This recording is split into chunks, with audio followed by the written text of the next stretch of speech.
we have a lot of speakers, and the first one will actually set the stage from the very beginning, talking about the history of data privacy and how it all started. We have Klaus Müller, the co-CEO and co-founder of JENTIS. JENTIS is a web tracking scale-up from Vienna who has developed an innovative solution for tracking in the marketing sphere, server-side tracking, and they claim to provide better data quality to businesses and safeguard data privacy by building on a principle of privacy by design, which we will hear about more later in this event. And like I said, he will set the stage by starting on telling you how data science evolved, how data can spark innovation, and he will draw from historical parallels starting in the 15th century already, and start telling you, there will be more in the speech after, how a misused technology now necessitates for revision and regulation in the data sphere. And with that, I want to welcome Klaus Müller on stage. Thank you. The mic is on, yes. A warm welcome and also a typical Viennese servus in Vienna. Thanks for the kind words as an introduction. I actually wanted to give us some time to rest before we go into this high dynamic of technology, of legal changes, of IT challenges in this world nowadays, and therefore have decided to give you some time looking back in history, what we can learn from that. My own career started in the late 90s with data products. I'm not sure how many of you guys remember WAP, Wireless Application Protocol, and GPRS, and then UMTS. So that was my starting point. In year 2002, I was able to bring the BlackBerry device to Austria, one of the most successful data products. So data is already part of my life for quite a while, but I'm always modest about what we can learn from history. We are running this event for the second time, and let me stress the fact that a year ago, a little bit more than a year ago, we had this event on the 4th of March, and it was only a few days after the war started. And I see a lot of heroes there fighting for freedom, and unfortunately it's still not over. We were hoping to have a faster end of this war. And as this event has to do with heroes, I also would like to put the spotlight on those guys who are working each day with their life to get freedom back. So maybe a mood killer to start with such a topic, but I just wanted to stress the fact that I'm with them, and I think we're all with them quite often. Therefore, there is a lot we can learn from history, and I think this can help us also to solve our today's problems. Preparing this presentation, of course, it's a must nowadays to use ChatGPT. So I was having this ChatGPT open in parallel, and frankly speaking, it didn't help a lot. So either you have your own storyline or you won't get it from ChatGPT. But then I started thinking, you know, there is this phrase, this saying that you can learn a lot from history, but people are not able to do so. So maybe one of the good expectations towards ChatGPT and similar programs would be that we can really learn as human beings from history. Maybe these programs help us to extract what we have learned in history, and it should be easier applicable to our challenges today. So those are just a few thoughts I wanted to share with you. Checking the clicker here. So before we dive into history, the motivation to bring various disciplines to this conference here in the room and also online is the fact that we see quite often that marketing is working in one direction, IT is working in another direction. And then you also have the legal folks who have their special objectives. When I was with Google year 2011 till 15, we started sharing the information to the marketing directors that soon their IT budget will be higher than the CIO budget, the CTO budget is. And most of them were surprised. We learned in the past 10 years that this has become true. MarTech has become a significant part of budgets in each company. And what we have seen in the past 5 years, that also the legal aspects, the legal challenges have become a significant contribution, while the legal departments are quite often suffering with budget. So there is a lot. This team, these three disciplines have to work together. And therefore, I just wanted to bring this together, that also this conference should make a clear contribution that those three disciplines are mingling together to find solutions, because only together we can find solutions for the challenges today and ahead of us. And last but not least, before we really go back in history, a guy where I really feel that always helps is a book from Eduardo de Bono, which I learned at Google. And in this book, he explains how we as human beings approach challenges. The older we get, the more we are in our rivers of thinking. So each experience we're getting is like a raindrop. And these raindrops more and more are building rivers. The older we get, the more we get a stimulus, we immediately put it into our river, because we already have seen this challenge so many times. We already know the solution. Who cares? But in order to solve the problems ahead, you must not just rely on your experience. You need to start having a lateral thinking, so get out of the rivers. And in his book, he explains that there are only two ways for people like us in the room to get out of this river. And one is stimulus, and the other one is provocation. I'd rather give you stimulus today than to be provocative. That's just something as some food for thought beforehand. So let's start with the definition of hero. It actually comes from Greek. But if you look it up in Wikipedia, you do not need to have ChatGPT for that. It says a person who is admired for having done something very brave or having achieved something great as a definition. But if you really look into the word heroes, it stands literally for protector or defender. Especially the data protection officers have the P in their title, so they are by definition already a kind of a hero in their companies. But also whenever we talk to IT departments, they are protectors of the infrastructure. They are defending that the system is running. So we see a lot of heroes in departments, but also, of course, the marketing guys are quite often heroes, because they have to make sure that the company is earning the money to pay the salaries. So a lot of heroes are around. The person I've selected for my speech today is called Johannes Müller von Königsberg by birth. And he got famous under the name Regiomontanus, which is just a translation of his name where he comes from, Königsberg. And I have selected him because he's born in Leipzig. Is Peter Henze already with us? He is probably traveling. He is joining us from Leipzig. So this guy was born around Leipzig, and he actually decided then to move to Vienna. Born 1436. In year 1451, he subscribed at the University of Vienna. And he was a mathematician, and over his lifetime, he made a very strong contribution to the breakthrough of the Copernican heliocentrism. So you already may get a feeling what he was working on. And in the age of 21, he was already holding his master's degree.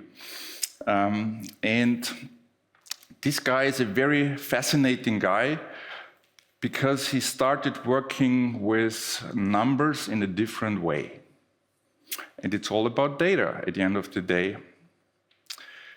So this guy studied, of course, how to do observations, when we are in web tracking, we're doing a lot of observation. We want to understand the behavior of users. Regiomontanus was observing the planets around Earth, planet Earth, so he has started to collect a lot of data. In those days, mathematics was mainly working on geometry and on astronomy. So those two areas were mainly giving the movement, the fast forward for building new knowledge, building new methodologies, building new technologies. And therefore we can learn a lot from him because the books those days were not really sufficient. So obviously there were already watches to have a time measurement, and of course time was very important. Also then afterwards on the ocean to determine where you are right now with watches. Those days they were not that correct overseas on a boat, but for the astronomy observations they were really good enough. And what really changed his life, this was the game changer, when in year 1457, in Melk, which is the beginning of the Wachau region, a little bit upstream the river Danube here in Austria, they were planning to observe a lunar eclipse. The abbey there, if you ever have the chance to visit it, is really marvelous. It's just mind-blowing. And let's not forget how long this is ago that they have built this building and this library. I always compare it with the internet. In those days, only few people were able to access knowledge. Nowadays, the internet is more or less open for all of us. So the lunar eclipse, which happened on 3rd of September, actually brought a big surprise for Regiomontanus because it happened too early, 8 minutes too early. One could say, who cares? But for a scientist, 8 minutes is a disaster. And I'm also able to draw some parallels to our company because Thomas, our co-CEO together with me and responsible for the product, he also started in year 2016 working on JENTIS because of a bad data quality. So sometimes in our life, if we see data quality is not sufficient, we just start thinking about how can we change that. So, what now? If you have the feeling the solution is not in books, it's not something your lecturer can help you to solve, what he started to challenge is something where I just invite you also to think yourself, what could you challenge from all the existing system to be changed in order to solve future problems? And what he started to challenge is Roman numbers. I think it's very easy to agree in this room that these numbers were not that easy to handle. Anyone who would like to make a guess what this number stands for? It's not too difficult, but nevertheless, I invite you.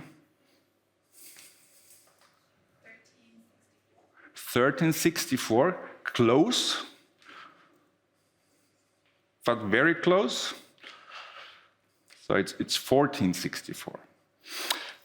What you can see from those numbers, on one hand, they are longer, a little bit more complicated, but think about doing calculations.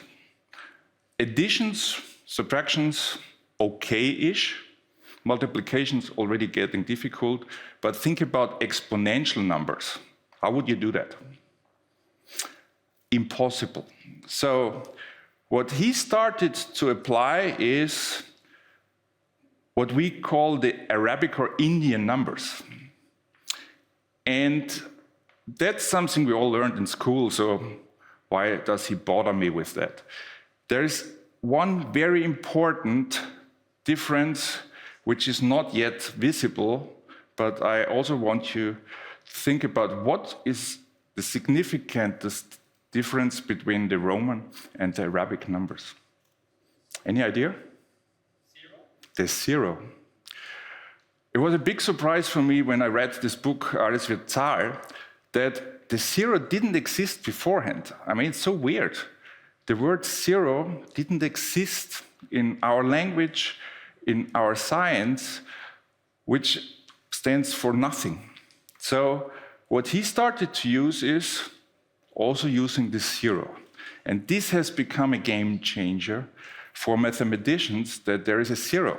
And think about IT, internet today, it's a lot about zeros and ones. So we transformed that even further, but the zero was very, very significant to be introduced. And it was not Europe first, obviously, because this number goes back many centuries. And it was first invented in this Arabic Indian region. Therefore, that's called Arabic or Indian numbers. So this was for Regiomontanus the kind of game changer. In order to start his work to calculate more precise by when a lunar eclipse will happen. The zero, actually the word zero, in this Arabic Indian language is called Zifir. In German, Ziffer comes from Zifir. So what that's another slide, a little bit later. So the word made it even into our language, and not just in German, also in English, and it also expresses something like cyber today. So this change in Europe made a significant contribution to the world we know nowadays. Of course, it has different words in different languages, but the real translation means nothing. So zero stands for nothing, and it's for me so surprising that beforehand no one was using a zero. So he obviously started using this. This is a book he has written and he became very famous for. It's called Tabulae Directionum et Profectium.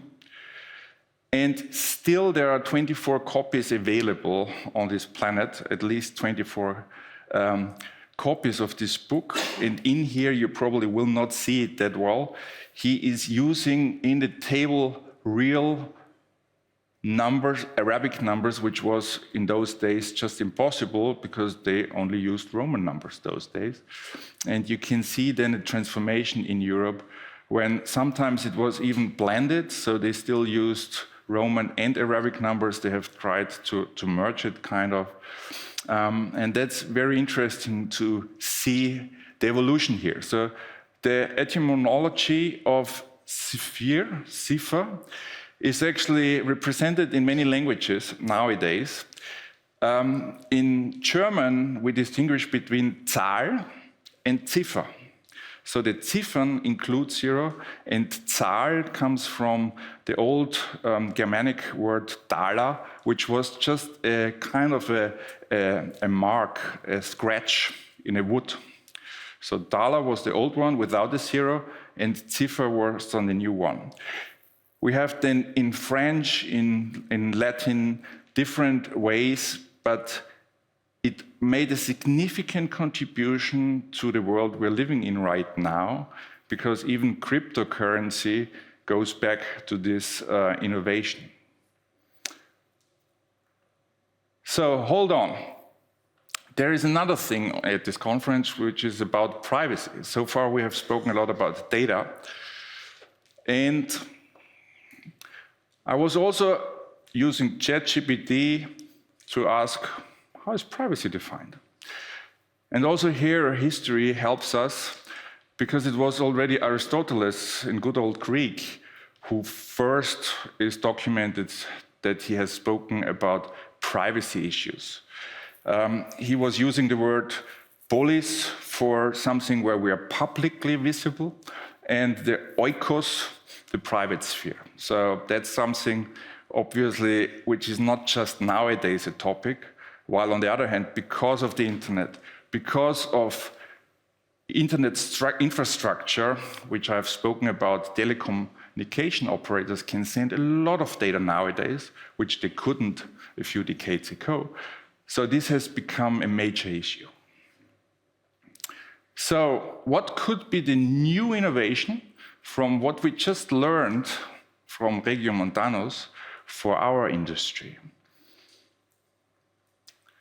Maybe it's the zero personal data. So we have personal data, but we also can transform it to a zero personal data. So we are introducing the zero in our equation nowadays. And Nina already mentioned it at the beginning, talking about the agenda. Thomas will present tomorrow something which has to do with synthetic data. And synthetic data, I would say by definition, is a zero personal data.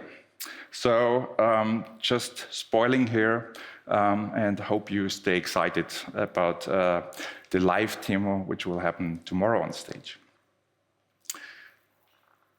When it's about privacy, we know that innovation has quite often very positive aspects, but sometimes it also has some bad aspects. The word Ziffer, chiffre, especially in French, made it very soon to encryption. So chiffre was standing for to encrypt something. If it's not supposed to be public, and if you're not able to hide it, you probably should try to find an encryption. So this picture actually says Chiffriermaschine. It's a German word here in this case. And I think we have seen that pretty early in human mankind, that people have worked on different ways to encrypt a message, to keep it private. And therefore, also this introduction of the zero helped us to start encrypting information. And what we also see from EDDB guidelines, that encryption is a supplementary measure. I will not go too much into the details now. So this all is kind of tied together. So the key takeaways I wanted you to extract from this presentation right at the beginning. And maybe just one information I did not share with you. When Regiomontanus was working on his challenge, he figured out that he needs help. So a hero is not always just on himself to solve a problem. In his case, it was Basilios Bessarion, who was born close to Constantinople, Black Sea, who supported him to translate all these old books, these manuscripts, to Latin, that he can start working with it. So heroes quite often team up to find a solution. Just working on yourself is probably not contributing to finding the solution. So the key takeaways. First of all, a zero can be a game changer. Always think about maybe a zero helps in this situation. Then what we learned is that curiosity leads to data. When you start observing something, you will get data. There's no doubt. And then passion leads to improvement. So if you're passionate about that, then for sure you will have an impact, you will improve a system. I fundamentally believe that studying history can help us, and I hope that ChatGPT and BART, and however they're called, will help us to build more on historic experience and failures we already have made once in order to avoid it, to make it again. Everyone in this room, everyone watching online, every colleague from us can become a hero. Maybe they are already heroes. That's something you define yourself, but we all should be empowered to be a hero. Innovation is or can be a dual-edged sword, double-edged sword. We hope for the good, but sometimes also something bad comes out. But then again, innovation should help to tackle the bad, the bitter effects of innovation. And that's what we constantly work on to make sure that this planet is getting a better planet. I want you to stay open for new ways. I think you do not need me on stage to stress that, but especially I want you to enjoy the next 2 days to get new stimulus, to get a little bit of provocation out here, according to Eduardo de Bono, that you can maximize your investment of time in here. And let us not forget, only together we can solve those problems. And the last one, I have just 1 minute left, perfect last slide. Who of you guys has heard about this shoot for the moon? So is this something people can know? So normally it says shoot for the moon. Even if you miss it, you will land among the stars. That was something we've used quite often at Google, just to say, just go for it. Even if you do not hit your objective, you will learn so many things. You will land among the stars. Checking Regiomontanus, I found something new, because this guy was shooting for the moon, and a crater is named about him on the moon. So he obviously has hit the moon. He's a moonshot project where he made it to the history books because it's a lunar impact crater named about him. And I found that very interesting, and I wanted to share that with you. Having said that, I'm done with my presentation, and I will hand back to Nina. Thank you very much. Great to have you in Vienna, and looking forward to spend the next 2 days with you. Thank you.